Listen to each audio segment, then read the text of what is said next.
여러분 안녕하세요. 하여튼 여러분하고 오늘 이렇게 좋은 시간을 갖게 됐습니다. 저는 이철순입니다. 인사드리겠습니다.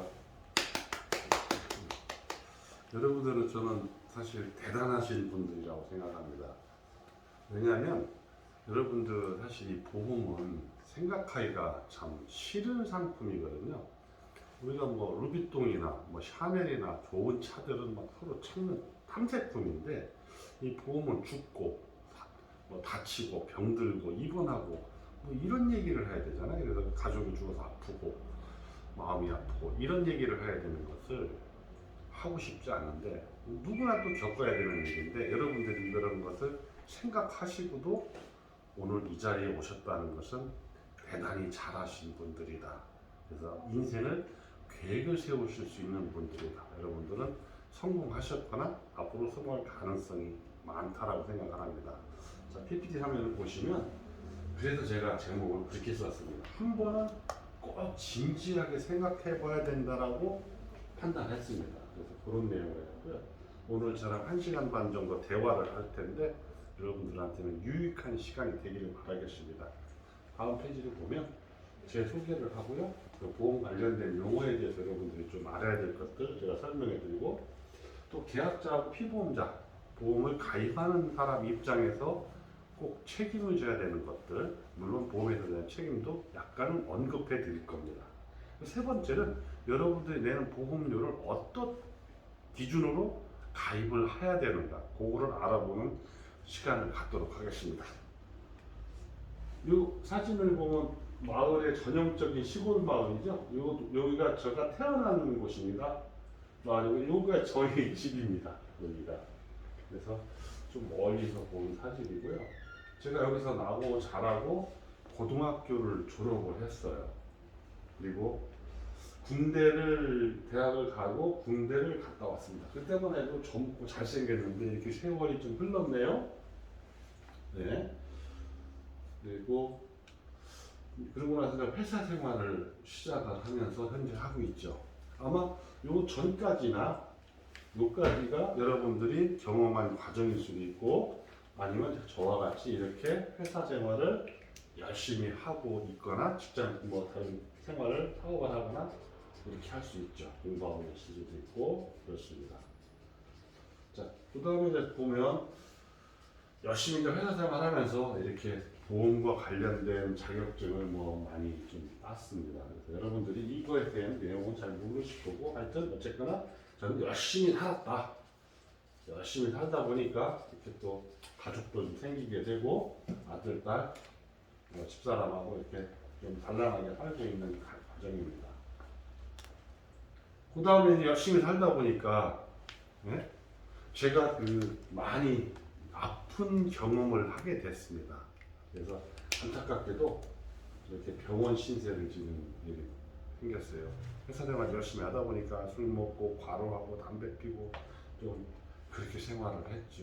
좀 많이 안타깝죠. 그래서 보니까 이렇게 병원 신세를 지게 됐는데 이게 다리가 아니라 발목이 아니라 팔목입니다. 좀 굽죠. 그래서 심장에 문제가 생긴 겁니다. 이게 이제 심장인데 여기 이 파란색, 빨간색 이런 것들이 심장에다가 혈액을 공급해주는 동맥입니다. 이걸 관상동맥이라고 해요. 그래서 이런 데가 좀 막힌 겁니다. 이런 데가 막힌 거예요. 이게 협심증이라고 합니다.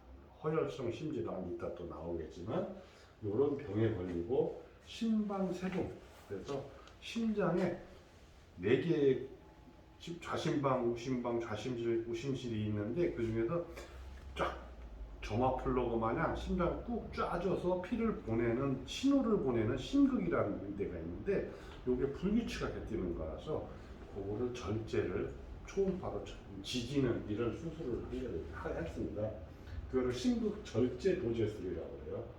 그리고 여기다 관을 딱 집어넣는데 스프링, 스텐트라고 하죠. 이거를 삽입하는 시술을 제가 하게 됐습니다. 그래서 일하다가 사람이 죽겠다 싶어갖고 이제는 건강을 생각해서 산에도 다니고 배드민턴도 치고 뭐 친구들하고 열심히 산을 다니고 그랬습니다. 그래서 건강을 좀 많이 회복하려고 노력하고 있죠.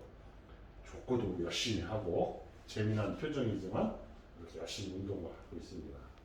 또 해외 가서도 수영도 좀 하고 골프도 치고 막 신나게 즐겁게 살려고 노력합니다. 여기까지는 이제 제가 살아온 과정이 현재까지 과정이고, 앞으로는 제가 살아보지 않은, 여러분들도 마찬가지로 아마 대부분이 살아보지 않은 그런 과정이죠. 이게 저희 어머님입니다. 어머님인데 지금 95세세요. 근데 지금 그저 몇 년 전에 찍었는데 병원 신세도 치고 형님들이 이제 모시고 다니고 이렇게 됩니다. 저도 이런 과정을 겪을 것이고 여러분들도 머지않아 겪게 될 겁니다. 아니면 많은 세월이라고 볼 수도 있지만 언젠가는 겪게 되죠. 그래서 제가 현대판, 그리고 이제 고려장이다. 누구나 다 이제는 요양시설을 가게 될 겁니다. 그래서 요양시설을 가게 되기 때문에 이제는 이걸 현대판 고려장이다 이렇게 생각을 합니다. 그래서 이렇게 매장하는 사진을 해놨는데 이렇게 할 수도 있고 화장을 할 수도 있고 이렇게 제 조상님들이 모여있는 산소입니다. 제 자리는 여기 정도가 될 거예요. 언젠가는 다 누구나 다 죽습니다. 그래서 이런 과정 속에서 우리가 보험이 꼭 필요한 거기 때문에 그런 것들을 생각해 보면서 오늘 시간을 진행할까 합니다. 오늘의 주된 이야기 중에 하나인데요. 첫 번째는 알아두면 좋은 보험 관련 용어 이렇게 진행을 해보겠습니다. 여러 가지 용어들이 무진장 많습니다. 그런데 이거를 다 할 수는 없어요. 이 중에서도 뭐 여러 가지가 많이 나옵니다. 그런데 그 중에서 특히 여러분들이 관심이 많이 가질 만한 게 실손보험과 실손의료보험, 보장성 보험, 뭐 재물보험 이런 정도죠. 자동차 보험 이런 게 있고, 보통은 우리 사람들이 실손보험 합니다. 그래서 보험회사에서 말하는 실손의료보험이라고 하는 것은 건강보험을 해서 보장을 받고 나라에서 해주는 것, 의료보험 이외의 것을 본인이 부담하는 것을 해주는 보험을 실손의료보험이라고 표현을 하고, 보통 실손보험이라고 하면 우리가 나서 아프면 병원에를 가게 되죠. 그러면 치료를 받아야 되죠. 그럼 치료비가 나오죠. 병원에 입원하게 되면 또 일을 못하게 됩니다. 그럼 일당을 좀 받았으면 좋겠고, 큰 병에 걸리면 또 간병인도 써야 되고, 오랫동안 요양을 하게 되면 큰 돈이 들어가게 됩니다. 또 후유장애가 생기게 되면 일을 못하기 때문에 생활비가 많이 필요하고, 그래서 다치거나 병에 걸리게 되면 병원에 가서 치료비가 발생한다. 그러다 보니까 그에 관련된 경제적인 손실이 생기고 돈이 많이 들어가게 됩니다. 이거를 다 보장받을 수 있는 것들을 합쳐서 실손의료보험을 통해서 포함해서 이런 보장성 보험을 우리는 보통 실손보험이라고 합니다. 먼저 실손의료보험에 대해서 먼저 알아두면 좋은 관련 용어 중에서 우리가 또 궁금해하는 생명보험, 손해보험 이렇게 있는데요. 크게 손해보험이 하나 있고 생명보험이 하나 있고요. 두 개가 교차되는 제3보험이라고 합니다. 그래서 이걸 뭐 영어로는 그레이존이라고 하는데요.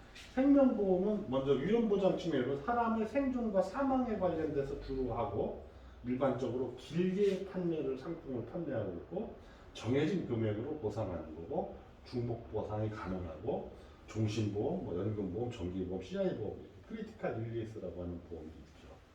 손해보험은 재산상의 손해를 많이 하고, 내 재산이 불에 타 없어지거나 또는 배상할 일이 있거나 이런 것들이, 그래서 손해본 것을 물어준다라는 게 실손보험의 가장 큰 의미입니다.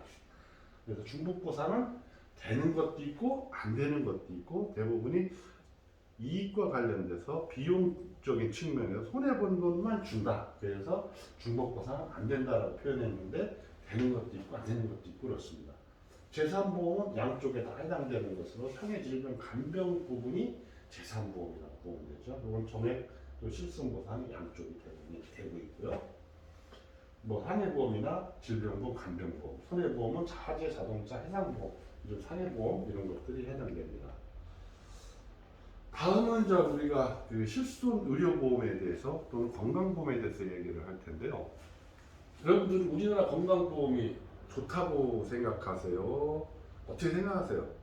우리나라 민영의료보험은 또 어떤가요?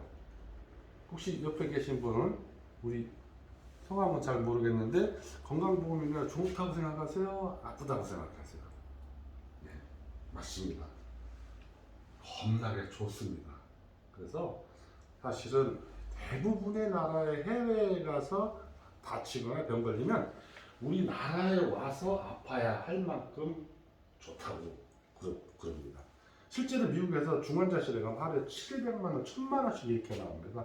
의료비가 감당이 안 돼요. 미국에서 파산하거나 신용불량자가 되는 사람들의 뭐 3분의 1인 정도로 3분의 1일 정도로 올라가는 시절이 있었고, 미국은 건강보험, 의료보험을 해주느냐 안 해주느냐 이런 것이 가장 중요한 취업하는데 좋은 조건이냐 아니냐는 것이 기본적으로 들어갑니다.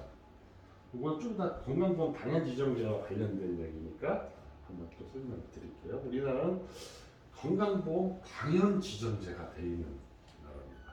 그래서 미국은 건강보험을 이렇게 의료보험을 하려면 개별적으로 개인들이 병원과 계약을 맺어야 됩니다. 그것이 상당히 어렵죠. 그래서 원하는 게 회사가 대신해 주길 바라는 거예요. 그래서 회사들이 큰 회사일수록 많은 병원과 계약 체결이 돼 있어서 대기업에 가는 것을 미국 사람들은 무진장 좋아합니다. 우리나라는 모든 병원은 비영리 법인으로서 건강보험과 무조건 다 체결하게 돼 있어요. 이게 옛날에 오랜 시절에 몇십 년 전에 건강보험을 전 국민 확대를 하기 위한 초석으로 그렇게 했죠. 그래서 모든 병원은 우리는 아프면 어느 병원이든지 다 갈 수 있는 겁니다. 그래서 뭐 1급, 2급, 3급에서 아무튼 그 응급실을 통해서 갈 때는 다 갈 수가 있죠. 그러다 보니까 건강보험 심사평가원이라는 데서 요거를 의료보험에 해당되게끔 과잉진료를 하지 않는가, 돈은 너무 많이 받지는 않는가, 이런 것을 심사를 다 하고 있습니다. 그래서 이제 이런 것들을 나라에서 국민들이 아프면 많이 잘 치료를 해주자, 편하게 치료를 받게 해주자라는 게 이게 이제 오바마 케어 입장입니다. 오바마 케어라고 하죠. 그래서 국민들이 좀 편하게 좀 치료를 받게 해주자, 돈 덜 들이게 해주자라는 거고, 문재인 케어라고 하는 것도 마찬가지로 건강보험에서 국민들이 아파서 병원 갔을 때 나라에서 건강보험으로 많이 해결해 주자. 물론 건강보험료는 많이 내야 되겠죠. 그렇게 해주는 게 문재인 케어라고 합니다. 우리나라는 왜 좋아하느냐? 첫째로 건강보험 당연지정제가 있어서 어느 지역에 가서도 어느 병원이든지 편하게 갈 수 있기 때문에 그렇습니다. 중증 환자 제도라는 것이 또 있어요. 요거는 중증 환자 제도는 큰 병에 걸리면 어떤 게 있냐면 치료비를 무한정 내는 게 아니라 건강보험으로 해서 처리가 되면 한 5%, 10% 이런 건 요까지만 돈을 내면 되는 거예요. 만약에 총 치료비가 건강보험으로 청구되는 병원비가 1000만 원이 나왔다. 그러면 한 50만 원만 내도 더 이상은 안 받는, 암에 걸렸거나 뇌졸중이라든가 큰 병 걸려서 그런 사람들은 이렇게 해주는 제도가 있고요. 또 하나는 건강보험은 분위별로 해갖고 5단계로 나눠서 1년에 아무리 많이 내도 한 500만 원 정도까지만 등급제가 있습니다. 본인 부담금이 500만 원 이상은 되면 안 내도 되고요. 소득이 낮은 사람은 200만 원 이상은 안 내도 되는 제도가 있습니다. 그 대신 여기는 이제 비급여 부분은 빠지는 거죠. 그래서 건강보험에서 부담해 주는 거는 뭐 제가 낼 필요가 없고 여러분도 낼 필요가 없어요. 그런데 이제 본인 부담금과 비급여 부분은 부담을 해야 되잖아요. 요거를 책임져 주는 보험이 이제 민영의료보험, 아까 말씀드린 실손의료보험입니다. 한번 표를 보시면 여기 나와 있는 대로 요 급여 부분, 건강보험으로 해결되는 부분, 이게 공단에서 부담하는 것, 본인 부담하는 것도 있고 비급여 부분이 있습니다. 그래서 요 B와 C를 부담하는 게 보험사의 실손 의료비 담보 보장 부분이다. 이렇게 됐습니다. 자, 그런 것하고 이렇게 보시고, 그 다음에 요거는 이제 뭐 아까 했던 내용과 같으죠. 급여에는 요양급여, 여기서 공단이 부담하는 거, 본인 부담하는 거, 또는 전액 본인 부담. 즉 건강보험으로 처리된다, 의료보험으로 처리된다라는 얘기를 하는 부분이 이 부분이고, 그렇지 않고 개별적으로 나는 좋은 의사한테 선택 진료를 받겠다, 또는 나는 건강보험과 관련되지 않은 신약을 쓰겠다, 그러면 요걸로 치료를 받게 되는 거고, 요거는 역시 본인들이 다 부담을 해야 되는 겁니다. 점차 요쪽으로 돼 있던 것들이 요쪽으로 옮겨가는 것이 아까 말씀드린 대로 이게 뭐냐, 오바마 케어, 문재인 케어 뭐 이런 쪽으로 이쪽으로 많이 보내서 본인 부담금을 좀 줄이자, 이런 것들이 얘기가 되는 겁니다. 그리고 구체적인 내용들은 뭐 오늘 시간이 관계상 넘어가기로 하고요. 아까 말씀드렸던 본인 부담액 상한제라는 게 있어요. 1등급부터 10분위가 있는데 최저 81만 원부터 582만 원에 요거를 부담을 해야 됩니다. 더 이상 되는 것은 즉 여기에 본인 부담금은 여기를 초과하지 않는다라는 거예요. 소득에 따라서 아무리 많아도 1년에. 그래서 우리나라 건강보험제도가 참 좋다, 이렇게 말할 수 있는 겁니다. 그다음 실손의료보험은 그 변화를 좀 하고 있습니다. 그래서 실손의료보험, 병원이나 약국에 실제로 지출한 의료비, 약제비를 보상해주는 보험입니다. 그래서 보통 3년이나 5년마다 갱신해서 나이가 들수록 보험료가 증가하죠. 사실은 대부분이 60세에 넘어서 죽을 때까지 쓰는 치료비가 이 평생의 치료비의 한 80% 된다, 이렇게 평균적으로 이상 된다, 이렇게 보시면 됩니다. 그래서 처음에는 자기 부담금이 없는 걸로 시작을 해서 20%, 지금은 30%까지 뭐 비급여만 하는 거 하다가 현재는 뭐 20%, 30%로 자기 부담금 선택할 수 있도록 이렇게 변해가고 있습니다. 100%를 다 해주다 보니까 90%를 해주다 보니까 보험료가 많이 올라가게 됩니다. 특히 65세가 되게 되면 병원을 많이 다니기 때문에 그때부터는 급격하게 올라가서 이 치료비를 부담하는 것이, 실손의료보험을 부담하는 것이, 보험료를 내는 것이 상당히 부담스러울 수가 있어요. 그래서 이제는 그런 것을 좀 덜 하고 덜 내게 되는 보험을 만들게 되는 거고, 나라가 점차 책임을 많이 져주면 져줄수록 이쪽에서 의료보험에서 실손의료보험에서 부담하는 것은 적게 되겠죠. 그런 시대가 올 수 있을 것 같습니다. 자, 다음은 이제 보험계약 계약자와 피보험자 의무에 대해서 한번 알아보도록 하겠습니다. 여기까지만.